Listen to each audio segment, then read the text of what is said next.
Hello students, कैसे आप। आज जो टॉपिक हम पढ़ने जा रहे हैं वो है हमारे पास distance of closest approach. Distance of closest approach होती क्या है, देखिए। At this distance entire kinetic energy converted into potential energy. ये वो डिस्टेंस है जिस पे टोटल काइनेटिक एनर्जी किस में चेंज होती है, पोटेंशियल एनर्जी में चेंज होती है। देखो इसको समझिए क्या होती है। मान लीजिए कि ये आपके पास अल्फ़ा पार्टिकल है, ठीक है। ये आपके पास एक न्यूक्लियस है, गोल्ड न्यूक्लियस, जैसे हमने अल्फ़ा पार्टिकल स्कैटरिंग एक्सपेरिमेंट में पढ़ा था। तो यहाँ से क्या होता है कि इसके पास पॉजिटिव चार्ज है, यहाँ पर भी पॉजिटिव चार्ज है अल्फ़ा पार्टिकल के पास। तो पॉजिटिव चार्ज, ये भी पॉजिटिव चार्ज एक दूसरे को क्या कर रहे हैं, ये रिपेल कर रहे हैं। ओके, तो यहाँ पर ये जो अल्फ़ा पार्टिकल यहाँ पर आ रहे हैं, ये यार रिपल्सन फोर्स के कारण यहाँ से डेविएट हो गए हैं। ओके, दूसरी बात हमारे पास यह है, मान लीजिए कि यहाँ से कोई अल्फ़ा पार्टिकल चला और उसके पास क्या है, कुछ इनिशियल काइनेटिक एनर्जी है, ठीक है। यहाँ पर उसके पास क्या है, कुछ इनिशियल काइनेटिक एनर्जी है। तो उस काइनेटिक एनर्जी के साथ यहाँ पर वो मूविंग कर रहा है, चल रहा है, किसकी तरफ जा रहा है, न्यूक्लियस की तरफ जा रहा है, ठीक है। तो यहाँ से जैसे जैसे इसकी तरफ मूविंग करेगा तो रिपल्सन फोर्स लगेगा। पॉजिटिव चार्ज ये है, अल्फ़ा पार्टिकल के पास भी पॉजिटिव चार्ज है, दोनों के बीच में एक रिपल्सन फोर्स लगेगा। तो ये जो काइनेटिक एनर्जी है धीरे धीरे क्या होती जाएगी, कम होती जाएगी, क्योंकि ऐसे जाएगा तो धीरे धीरे क्या हो जाएगा वो, क्योंकि रिपल्सन फोर्स लग रहा है तो धीरे धीरे क्या हो जाएगी, वो कम होती जाएगी। और वो धीरे धीरे कम होगी तो इसका मतलब पोटेंशियल एनर्जी धीरे धीरे क्या होगी, वो उसकी बढ़ेगी। ओके, तो यहाँ पर क्या होता जाएगा, काइनेटिक एनर्जी धीरे धीरे यहाँ पर पहले बढ़ रही थी पहले, फिर इसके पास जितना पास जाएगी उतना ही उसके पास कम होती जाएगी, और पोटेंशियल एनर्जी उसकी क्या होती जाएगी, यहाँ पर बढ़ती हुई जाएगी। ओके, जब इसके बिल्कुल क्लोज पहुँच जाता है, यहाँ पर पहुँच जाता है, तो यहाँ क्या होगा, ये वो डिस्टेंस है जहाँ पर उसकी पूरी काइनेटिक एनर्जी यहाँ पर, क्योंकि बिल्कुल पास आ गया है, अब उसको रिपेल कर दिया उसने, ठीक है। अब उसको कहने का मतलब है जाते जाते क्या हो गया, वो यहाँ पर आके रिपेल होने से वो स्टॉप हो गया। ओके, तो ये काइनेटिक एनर्जी किस में चेंज हो गई, पूरी पोटेंशियल एनर्जी में यहाँ पर चेंज होती है, ठीक है। तो ये वो डिस्टेंस है जहाँ पर पूरी काइनेटिक एनर्जी पोटेंशियल एनर्जी में चेंज हो जाती है, उसको बोलते हैं हम distance of closest approach. Okay, और इसको लिखते कैसे, हम आर नोट से इसको हम रिप्रेजेंट करते हैं। ओके, इसका डेरिवेशन देखिए यहाँ पर कैसे निकालेंगे हम। हमें पता है कि यहाँ पर जो चार्ज होता है, देखिए यहाँ पर जो चार्ज होता है, चार्ज ऑन न्यूक्लियस, न्यूक्लियस के पास कितना चार्ज होगा, क्योंकि आपने गोल्ड न्यूक्लियस मान रखा है, तो मान लीजिए कि इसके पास चार्ज है ZE। जेड यहाँ पर क्या है, एटॉमिक नंबर होता है मटेरियल ऑफ द फॉयल, जो हमने गोल्ड फॉयल ली थी वो जेड। ई यहाँ पर चार्ज ऑफ प्रोटॉन होता है। नेक्स्ट हमारे पास है charge on alpha particle. Alpha particles के पास कितना चार्ज आपको पता है, 2E होता है, प्रोटॉन का दुगना होता है, ठीक है। तो ये 2E हो गया है। अब हमें पता है कि यहाँ पर इसकी काइनेटिक एनर्जी है कुछ, और इसके पास पोटेंशियल एनर्जी भी होगी, क्योंकि काइनेटिक एनर्जी कम हो रही है तो पोटेंशियल एनर्जी बढ़ रही थी उसकी।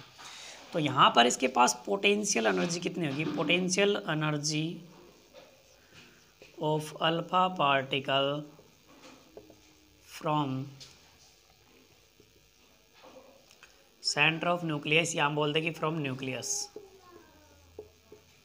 Eight distance r naught. R naught distance पे पोटेंशियल एनर्जी क्या होगी अल्फा पार्टिकल की, आपको पता है कि पोटेंशियल एनर्जी को कैसे लिखते हैं हम, पोटेंशियल इनटू में चार्ज, ठीक है। और पोटेंशियल का फार्मूला भी आपको पता हो क्या होता है, Q/4πε0R होता है। तो Q मतलब चार्ज यहाँ पर क्या है, किस डिस्टेंस पे, आर नोट डिस्टेंस पे, और चार्ज यहाँ पर दूसरा चार्ज हम लेंगे, एक चार्ज किसका है, पोटेंशियल निकाल रहे हैं हम।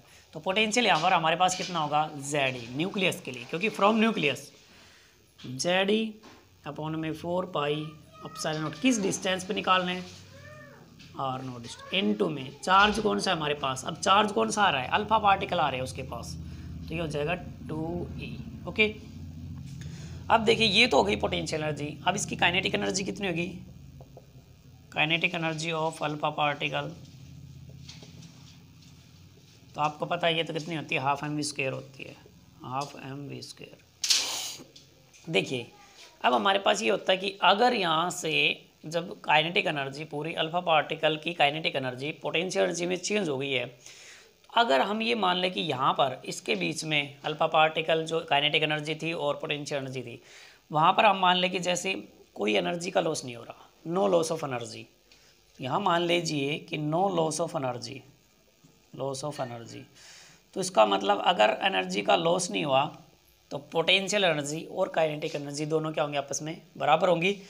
तो यहाँ पर इसका मतलब ये हो गया आपके पास जेड ई, हम ये मान लें कि जेड ई या half m v square equal to, ये 2 ई दो बार हो गया तो 2 जेड ई स्क्वेयर अपॉन में 4 pi epsilon naught r naught. Okay, क्योंकि ये काइनेटिक एनर्जी पोटेंशियल एनर्जी दोनों आपस में क्या गई, इक्वल हो गई जब कोई एनर्जी का लॉस नहीं हो रहा हो तब। ओके, अब ये दोनों पर आ गई तो हमें क्या निकालना है, आर नोट की वैल्यू निकालनी है। तो आर नोट जब हम निकालेंगे यहाँ से तो आर नोट की वैल्यू कितनी आएगी, इसको ऊपर लेके जाइए हाफ एम स्क्वायर को नीचे, तो ये बन जाएगा 2 जेड ई स्क्वायर अपॉन में 4 पाई एप्सिलॉन नॉट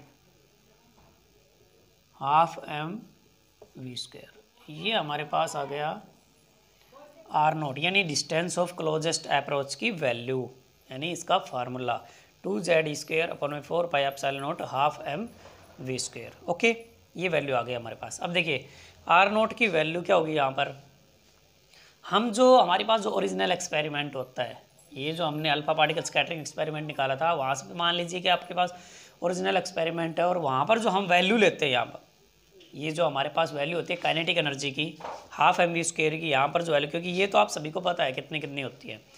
देखिए यहाँ पर जो जेड की वैल्यू होती है, जेड 79 होता है, आपको पता है गोल्ड न्यूक्लियस के लिए। ई आपको पता है कि 1.6 10 की पावर -19 होता है और 1/4 9 × 10 की पावर 9 होता है। तो हमें किसकी वैल्यू नहीं पता, हाफ एम स्क्वायर की वैल्यू नहीं पता। तो हाफ एम स्क्वायर यहाँ पर काइनेटिक एनर्जी है। तो काइनेटिक एनर्जी जब ओरिजिनल एक्सपेरिमेंट करते हैं तो वहाँ पर हम काइनेटिक एनर्जी की वैल्यू कितने लेते हैं, हम 7.7 मेगा इलेक्ट्रॉन वोल्ट लेते हैं। ओके, 7.7 मेगा इलेक्ट्रॉन वोल्ट लेते हैं। अब जब हम यहाँ इसकी वैल्यू सारी वैल्यू पुटअप करेंगे, ये सारी वैल्यू पुटअप करने के बाद जो आपके पास क्या वैल्यू आएगी, आर नोट की वैल्यू आएगी, आर नोट। तो आर नोट लगभग आपके पास 30 फर्मी के लगभग बनेगा, 30 फर्मी, ये वैल्यू आपके पास आएगी 30 फर्मी आर नोट की वैल्यू। ओके गाइज, तो ये था टॉपिक आपका distance of closest approach. Okay guys, समझ में आ गया अगर आपको, तो लाइक और शेयर करना ना भूलें।